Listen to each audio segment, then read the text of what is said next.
Hello. Hi, everybody. This is Susan Smith with Heart of the Matter. And today I'm proud to have with me Tim Bentley, Manager of Advertising and Marketing at Tucson Medical Center in Tucson. He is also a runner and an advocate of the Tucson running community. Plus, he's a survivor of cancer, non-Hodgkin's lymphoma. Tim, welcome to the broadcast. Well, thank you very much for having me. It's good to be here. Thank you. I'm going to ask you a few questions and you can answer them in any way that you like. But I'd like for you to tell us your cancer story. What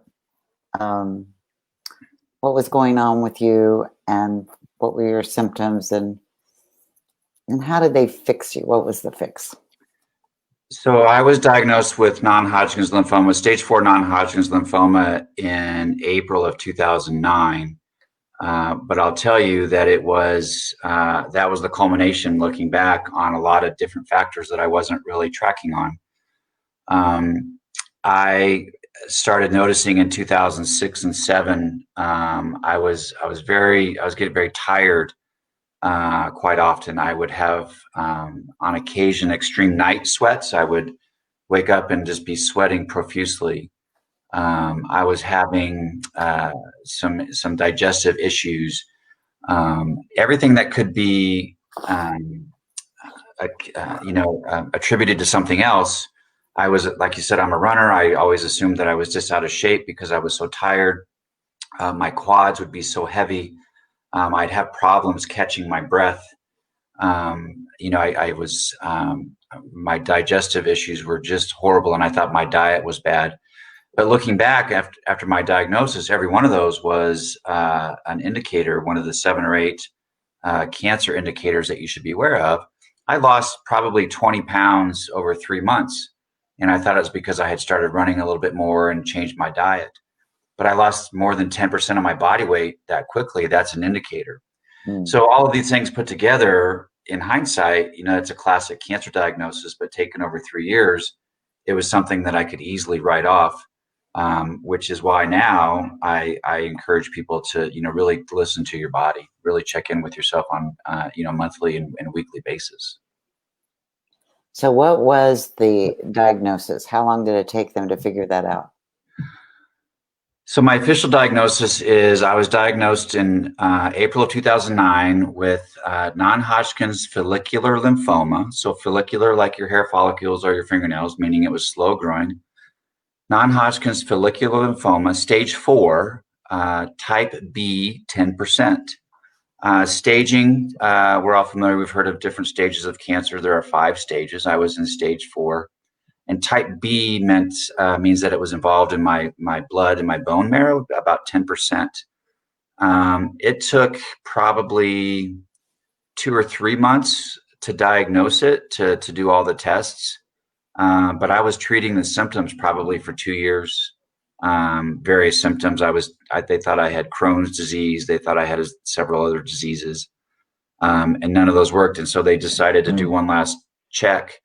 And it took about 6 weeks to get tested and checked, and for the diagnosis to come back. Wow. So ultimately, there was 2 years of treating other things, and then they determined it was the cancer. And what was your course of treatment then? Well, the course of treatment that was recommended to me, I was diagnosed on April 4th, so it was the end of May, was chemotherapy, radiation, and a drug called Rituxan, which is in the chemotherapy family, but it's designed to treat autoimmune diseases, specifically lymphoma and leukemia. And I said no. I said I don't want to do that. I don't think that I want to go through that treatment right now. And I self-diagnosed, and this was bad. I went to Google and I searched up, treatment for non-Hodgkin's lymphoma, and I self-treated myself with a drug called naltrexone for 3 months. And my doctor said, "Well, I'm going to let you do that, but eventually you're going to come back." And I go, "Well, why do you say that?" He goes, "Because things are going to get worse." And not 4 months later, in September, I was really struggling. I was losing a lot of, I was bleeding internally. My lymphoma, I had a lymph node that was really super big in my abdomen, and it had um, attached itself to several of my organs, and I was having ulcers and I was bleeding. And my primary care said, "I can't believe you're still walking around because your blood levels are so low. I can't even believe you're standing up. I'm making an appointment for you tomorrow to go in." And I knew right then that I was going to have to do treatment. And about 6 weeks later, I had to restage everything. That was the problem in waiting. Is my diagnosis, they had to restage it, and fortunately, it was the same. And so in October of 2009, I started a regimen of chemotherapy. It's called RCHOP, RCHOP. I can't tell you everything that it means. Lots of big words, but it was a 6-month regimen of chemotherapy followed by 4 months of radiation and then 4 years of Rituxan. And I only did 3 years of Rituxan because it just kicks the crud out of you. So I did treatment for 4 years, from October 2009 to October of 2013. Congratulations. That's a long Thank you. stint. Awesome. So what did you learn about yourself during this time after the diagnosis? What did you learn about yourself? So I learned a couple of things. I learned, I always thought that runners were the toughest people I'd ever met in my life. I ran competitively in high school and college, and have been around some really tough athletes, and I just thought they were the toughest people until I sat in a chair and got chemotherapy sitting next to somebody that was maybe I did, I think a total of 22 treatments with everything, maybe 24. And I met people that were on their 100th treatment or their 167th treatment. They've been in treatment for 3 or 4 years. And those are the toughest people you ever meet. People that do that. It's, basically just getting punched in the face every day or every week, every 3 weeks. So I learned that, we are resilient and we're tougher than we know. And, when we put our mind to something, we can do hard things. It doesn't mean that it's going to be easy or that, we're going to like it the whole way, but we can do hard things when we have to. And the second I learned, it's just part, the diagnosis doesn't have to define you, it's just a part of my story now. It's part of my life. It's my new normal.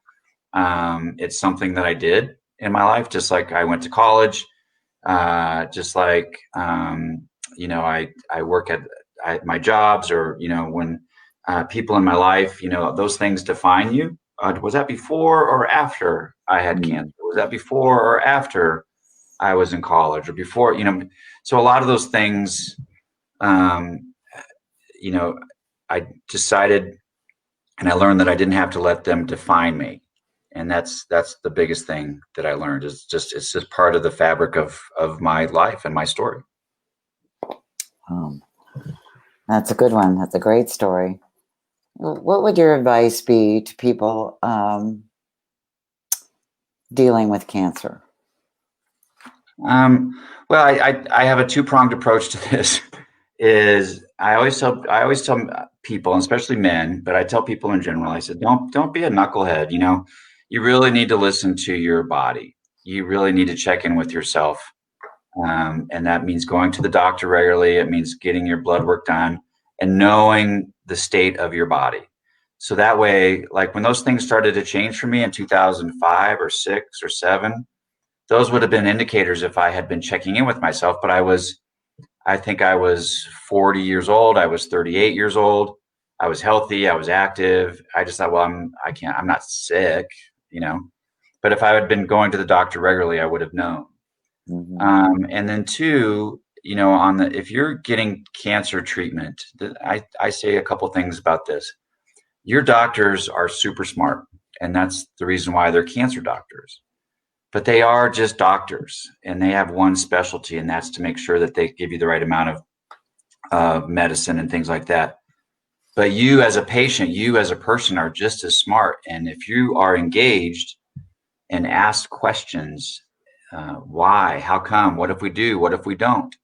and really engage your doctor in that discussion about taking, the steps you're taking to cure your cancer or to put it into remission. If you're an active patient, you'll be a successful patient. Too many times people just, say, well, my doctor says I have to do this. And I'll say, why? Doesn't mean I'm telling you not to do it. I just say to people, you should understand the process. If you don't understand what a word means, ask. If you don't understand a process, ask. And I will tell you that doctors like that, because an engaged patient is a successful patient, and they know that too. So the more you're engaged, and that with anything, with any health, with any health decision, an engaged patient is a successful patient. That's terrific advice. I can apply that to so many diseases. I think that's good advice. I'm going to take that tagline myself. Well, I'm going to wrap up here, and I want to know if you have anything to say to us about if someone learns that you're a cancer survivor and they look at you and they go, that doesn't add up. I mean, is there a description of a typical cancer patient, or is there such a thing? There are 37 different lymphomas, and every cancer has so many different degrees of and variations within it. There's no one. People say I have this kind of cancer, but within that, there's just there's literally hundreds of different kinds.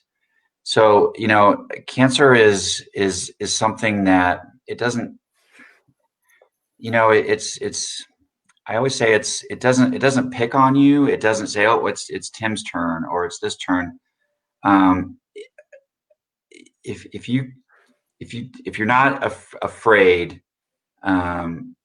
you need to be a little bit afraid. You need to be cautious and a little bit of, afraid, but you also need to be confident in the hard things that you've done in your life up until that point. Yeah. Because people have done some hard kick-ass things in their life and they don't think about it. People have had babies, have gotten married, have gotten divorced, have sold a house, have gone through some hard things that they've done, and they've persevered. And so cancer fighters come in all shapes and sizes, and they come from all backgrounds. And so if people are ready to be an engaged patient and rely on the hard things that they've learned about themselves, that the hard things that they know that they can do, they'll be successful. They'll have a positive outcome.